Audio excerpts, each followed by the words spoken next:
Hey guys, I just want to show you the lift kit that I chose to go with on my 2005 WK. It's an all-wheel drive. It's got the 4.7 liter in it, trail rated.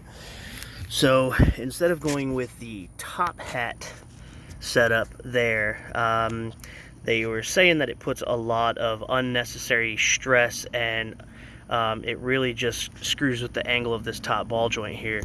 So I actually went ahead and I got the Supreme suspension kit off of Amazon. I think it was like maybe 120 bucks, 3-inch lift.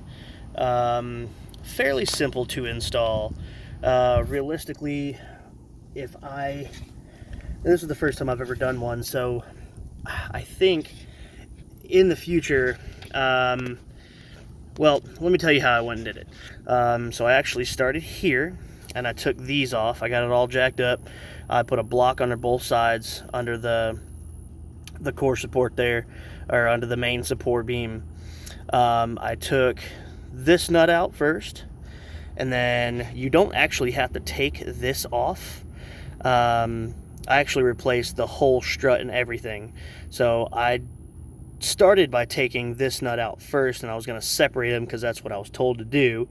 Again, I've never done one, but so what I had to did is I actually just took that top ball joint loose. I let the knuckle swing out to me. I loosened the axle nut on the outside. I think it's a 1 1/8, I think it was, or 1 1/4 maybe nut on the outside. And then there are 4 18mm nuts up top. On the driver's side, you actually have a little bit of a struggle. There's 3 or 4 10mm bolts, 8mm bolts, excuse me, that you have to take out. That's under the fuse block and all that. To get to access on this side. And then I just went ahead with a stock coil spring or strut assembly. I actually found those at a junkyard in an SRT. I got them for like 40 bucks for the pair. They're brand new in a box. But those are Detroit axle. I didn't replace anything else. And let's see. So this is how it sits. That is a 255 75 17 on a Wrangler wheel. I have an 1/8-inch spacer in there because everybody knows that these wheels rub on the outside of that caliper. You've got some clearance here. I tried to go with a 1/2-inch spacer, and you did not have enough lug stud.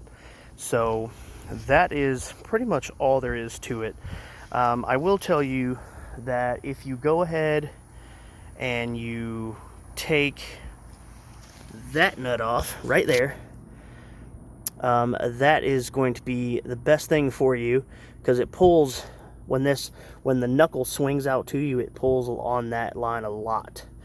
I don't know if I'm going to have any issues with it in the future or not, but you know, it is what it is. So all in all, it was a pretty simple process. The front side, the first one I did took me quite a while, but the second one took me about 45 minutes to do all in all. The second one, I literally just could not get it to line up when I was reinstalling that side. I did go ahead and reinstall my sway bars. I am actually ordering a quick disconnect kit for that, so that's on its way. And this is how it sits with the stock suspension in the rear. I do have the lift kit for it. It's a 2.5-inch kit, technically a leveling kit, but to do that, anything more than 2 inches, so 1 3/4 inches and below, you do not have to order a new panhard bar. You do not have to order an adjustable panhard bar, but 2 inches and above, you do have to order a new panhard bar. You can get them from Core 4x4, or you can get them from Rusty's. I think Rough Country has one. They're all about $250 to $300. And then I'm going to go ahead and go with the Bilstein 5100s, I believe. All in all, it rides really nice, you know, for you know, the age. It's only got about 161,000 miles on it. Nothing really too crazy.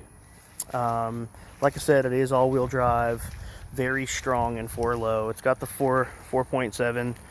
Yes, for those of you who noticed that I've got a plug in that tire, I'm well aware, no need to comment. I'll go ahead and get it fixed as soon as I can. I did rip off the crappy plastic cladding. I got all of the chrome cladding down the side at a junkyard in Moultrie for about $8. I just went ahead and got new Auxito 3157 LEDs. They're extremely bright. I run them in every vehicle I own. I've got an 04 Tundra up there. We have a 2018 Rogue all-wheel drive. It's got the Auxitos in it. They're amazing. Their customer service is fantastic.